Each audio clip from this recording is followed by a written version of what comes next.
వరంగల్ చుట్టుపక్కల ఈ రైతాంగ ఉద్యమాలలో నేను పాల్గొన్నా. బట్ ఏ సంఘంలో నేను అప్పటికి మెంబర్ కాలే.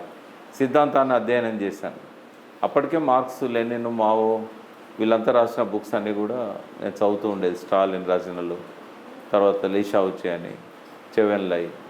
అయితే కొంత ఆ నాలెడ్జ్ వచ్చిన తర్వాత అందుకే నాకు అది ఇంట్రెస్ట్ అనిపించి ఫిలాసఫీ, తత్వశాస్త్రం.